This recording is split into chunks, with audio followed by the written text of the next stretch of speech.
What's up, Sports to the Bone family? What's up? What's up? A blessed morning to you all, and welcome back to another video. Hope you guys are doing okay. All right, coming up in this one, I am going to be sharing quite a few things with you guys. I'm going to be talking about former West Indies captain Pollard and his win percentage. Going to be matching it up with a few other former West Indies white ball captains, right? Going to talk about that. And we're also going to be talking about Otis Gibson, our former coach. He's actually in the running for the England Test job. Yes, my viewers and subscribers, he's in the running to become head coach of England's Test team. We will tell you all about that, and a little bit of sad news where under 19 national footballer over there in Jamaica was actually taken out yesterday in a drive-by shooting, so very, very sad. Was a very talented youngster. I would have seen him play high school football. So we're going to talk about that. But make sure you hit that subscribe button before you leave, peeps. Turn on the post notification bell,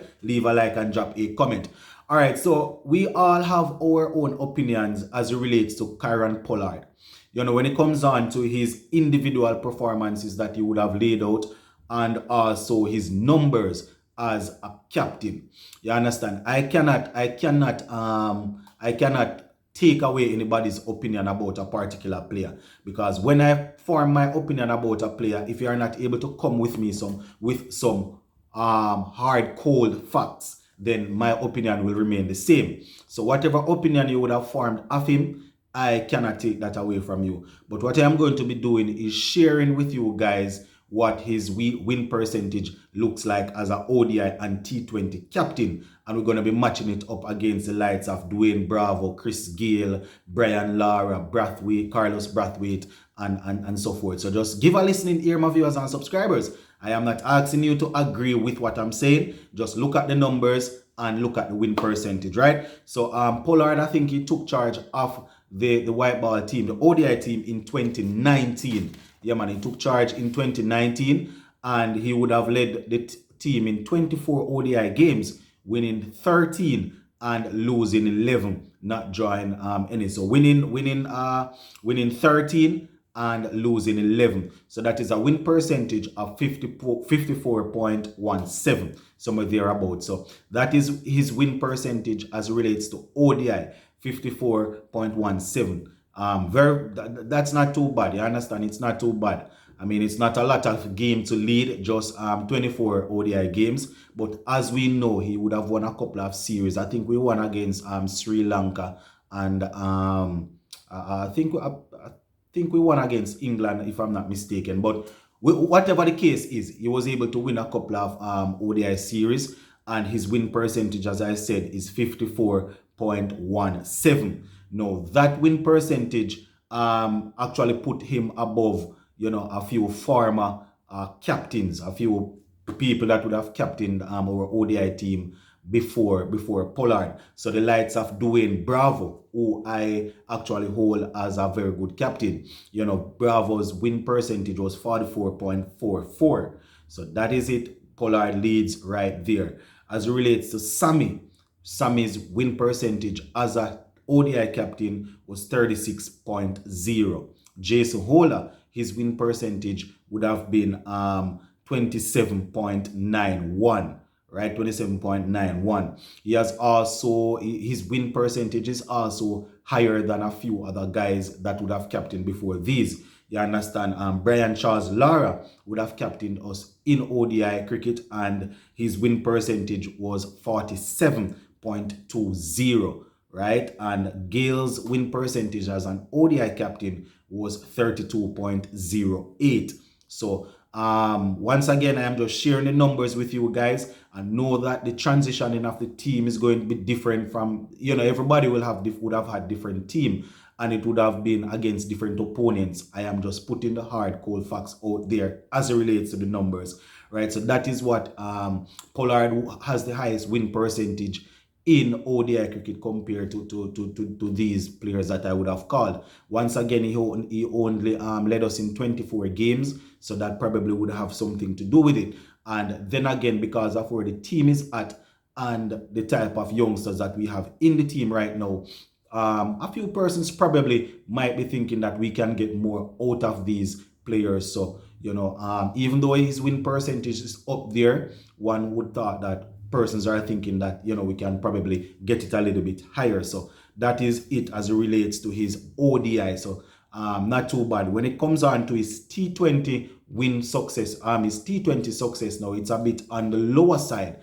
right? Very, very low, actually, when you put it up against some of the other players. Now, Pollard's win percentage as a T20 captain would have been 33.33, and that is far behind the likes of Darren Sammy, who had a 59.571, and Bravo, his win percentage was 50. So Bravo and Darren Sammy is above him there. Chris Gale also above him. Chris Gale's win percentage would have been 41.18, and Carlos Brathwaite's win percentage would have been 36.67.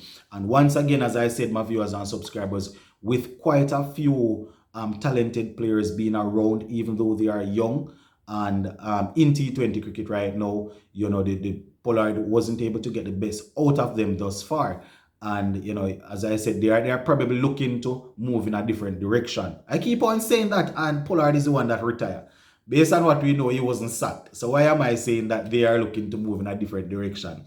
Anyways, yeah. So that is what the numbers look like, my viewers and subscribers. I don't know how many persons are going to accept the hard cold fact that as it relates to ODI, I think a few persons mentioned it on the live the other evening that, he would have allowed us to win a couple of games. So the ODI part would have improved somewhat. You understand? But the T20 really, really need to pick up. So that is what the numbers look like. And it's now for the younger generation, the younger players, to see if they can transition into a better T20 team as it relates to even going to the World Cup and building after that. So yeah, that is it as it relates to Mr. Kieron Pollard in this one. All right, so before I give you the Otis Gibson story, let me just drop in a little bit of football story, my viewers and subscribers. Now, we see where, under 19, national under 19 player would have represented Jamaica at the under 19 level. Omar Lane, I think his name is, he actually lost his life yesterday over there in Jamaica. As I said, very talented youngster, even started to play club football. He was playing for Cavalier Football Club, and Cavalier, they actually won the National Premier League last year, I think. So he was expected to go on to do great things. As I said, it was really sad. It's somebody that I have actually watched him. When I was out there in Jamaica, I watched a lot of schoolboy football, so I would have seen him. And I tell you, the youth was very good in front of goal. You understand? Yesterday, I gather it happened on on a street that is called Charles Street in Kingston, Jamaica. He was actually celebrating his 18th birthday, and he was buying up stuff and things like that to keep his birthday party, when they had a drive-by, and somebody, we can't say certain words on YouTube, you understand? So he was actually, in a drive-by shooting and things. So very, very sad, very sad. As I said, he represented Stats, a high school that is called Stats, St. Andrew Technical High School. He was a top scorer for them in last year's Manning Cup. You understand? Manning Cup is a high school football competition. So he was a top scorer for them. And I can tell you, as I said, guys, personally, I would have watched him play. And the youngster, he was very, very talented, extremely talented. So whatever plans his parents were putting in place for him, well, I tell you, they have to be mourning now. So it's really tough out there on the streets of Jamaica, my viewers and subscribers. Every day we lose somebody, every day. And it's really sad when we see youngsters that would have dedicated their life, to the sport and are expecting to take it to a next step, just get cut down like that. Just a few weeks ago, we actually lost another football player. But I tell you, it's real sad, my viewers and subscribers. So we're going to definitely keep a listening ear to this one to see how the story develops, because it just happened yesterday evening, I think. All right, so just to finish up on this video, I really should have covered that story last. Jaja. Just to finish up on this next story now, former West Indies coach Otis Gibson based on what I gather, is big in the running to become the next head coach of England Test team. Yes, according to the Daily Mail over there in England. And, you know, I tell my viewers and subscribers, he actually joined Yorkshire just January. I think it was January that he joined Yorkshire, and he signed a 3-year deal and was expected to lead them for quite some time.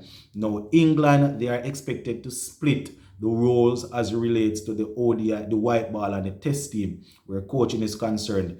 You know, the new managing director of England's cricket, Keane, I think Rob Keane, his name is, he's expected to split the role, and Otis Gibson, based on what I gather, is one of the favorites to take over the team there. So, you know, it's interesting times ahead, my viewers and subscribers. Interesting times ahead, and you know, he's still a young man. Otis Gibson, 53. We call him a young man, you know, but it would be very good for him. And you know, it's not like it's his first time. He had a couple of stints with England cricket before. I think between 2007 and 2010, he had a stint, and between 2015 and 2017. You know, so he's expected to take up the mantle if he actually gets the job.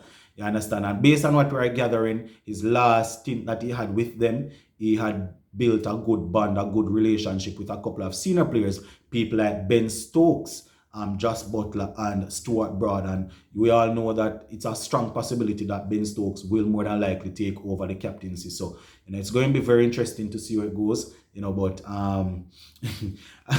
when I hear the name Otis Gibson, the only thing I can remember is him teaching Shivnarine Chanderpaul how to bat. Shivnarine Chanderpaul was already an established great of West Indies cricket, and this man came in and was arguing with Shivnarine Chanderpaul how to bat. I don't know how many persons remember that story, but each time I hear this man's name, this is all I can remember. But I wish him all the best.